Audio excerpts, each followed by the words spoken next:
Eh bien, monsieur le gérant peut-il entrer maintenant? Demanda le père impatienté en frappant de nouveau à la porte. Non, dit Grégoire. À gauche, il y eut un silence pénible. À droite, la sœur se mit à sangloter. Pourquoi n'allait-elle pas rejoindre les autres? Sans doute venait-elle seulement de se lever, et n'était-elle pas encore vêtue?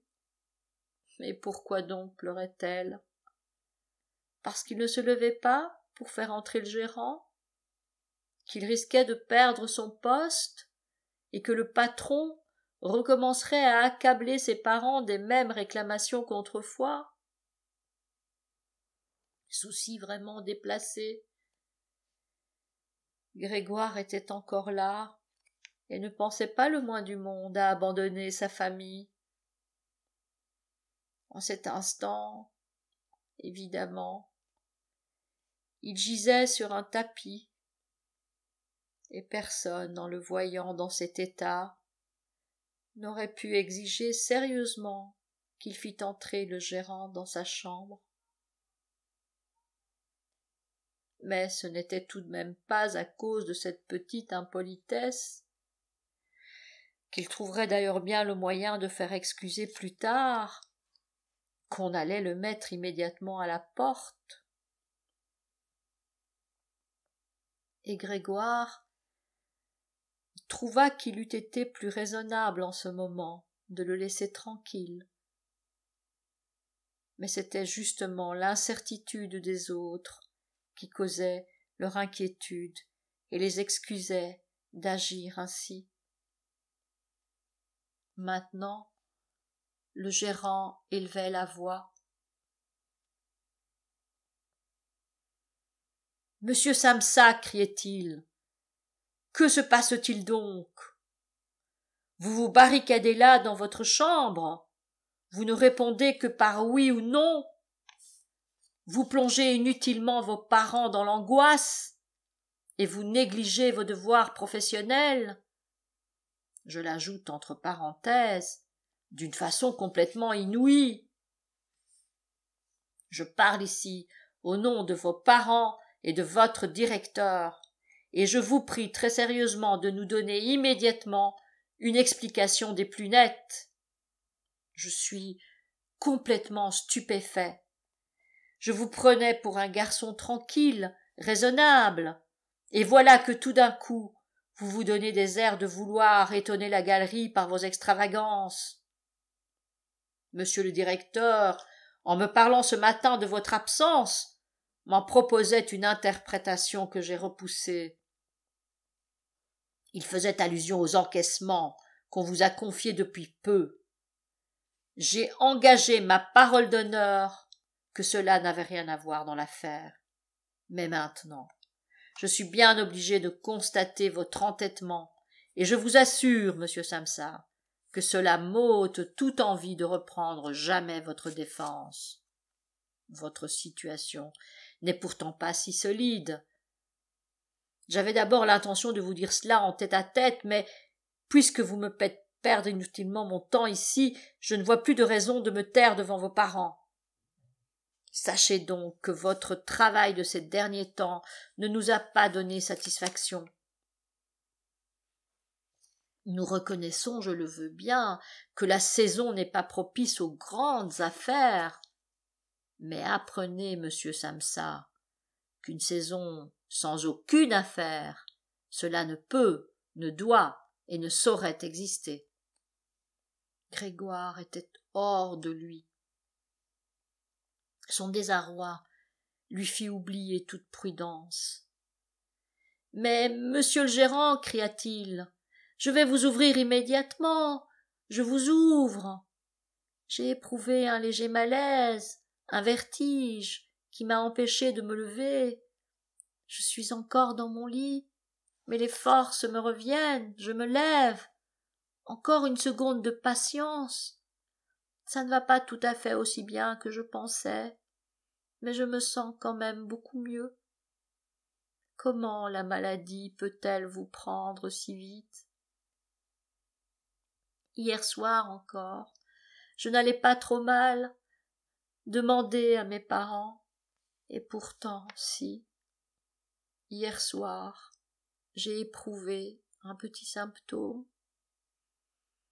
On aurait bien dû le remarquer. Pourquoi n'ai-je pas prévenu au magasin? Mais voilà, on se figure toujours qu'on résistera à la maladie sans avoir à garder la chambre. Monsieur le gérant, épargnez mes parents. Les reproches que vous m'avez faits tout à l'heure sont vraiment dépourvus de fondement. On ne m'en avait d'ailleurs jamais rien dit. Vous n'avez peut-être pas vu les dernières commandes que j'ai envoyées. Je vais partir au train de 8 heures. Ces quelques instants de repos m'ont fait du bien. Je ne veux pas vous faire perdre votre temps, monsieur le gérant.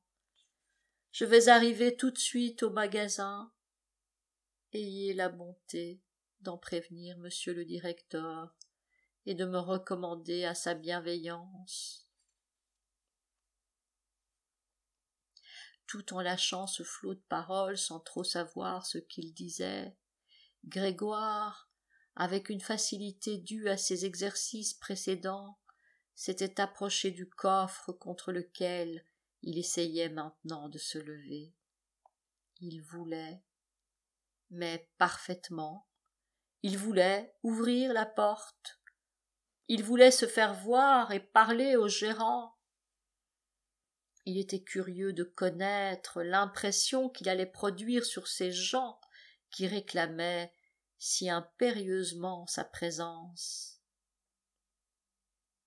S'il les effrayait, c'était rassurant, car il cessait d'être responsable, et si les autres prenaient bien la chose, à quoi bon se tracasser?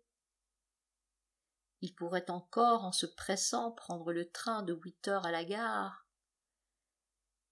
Le coffre était lisse. Grégoire glissa plusieurs fois. Pourtant, dans un élan suprême, il réussit à se lever. Il ne faisait plus attention aux souffrances qu'il éprouvait dans l'abdomen, quelque existantes qu'elles fussent. Il se laissa tomber en avant sur le dossier d'une chaise voisine et s'y maintint en se cramponnant des pattes contre les bords. Puis, enfin maître de son corps, il observa le plus grand silence pour écouter parler le gérant. « Avez-vous compris un seul mot de son histoire ?» demandait cet homme aux parents. « J'espère tout de même qu'il ne veut pas se moquer de nous. »« Mon Dieu !» s'écriait la mère déjà en larmes.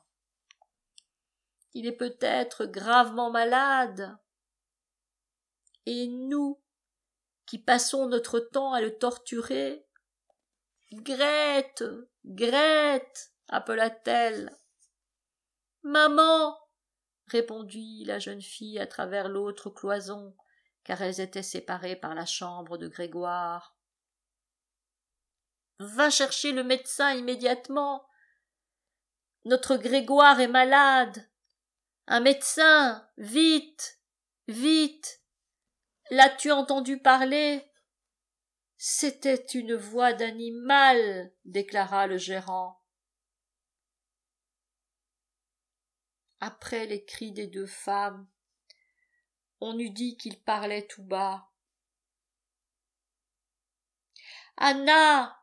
Anna! Cria le père, en direction du vestibule pour être entendu de la cuisine. Allez vite chercher un serrurier. Et déjà les deux petites. Comment Grethe avait-elle fait pour être habillée si vite? Filait dans le couloir avec un bruit de robe et ouvrait la porte d'un seul coup. On ne l'entendit pas se refermer. Sans doute l'avait-elle laissée ouverte, comme dans les maisons où un grand malheur vient d'arriver.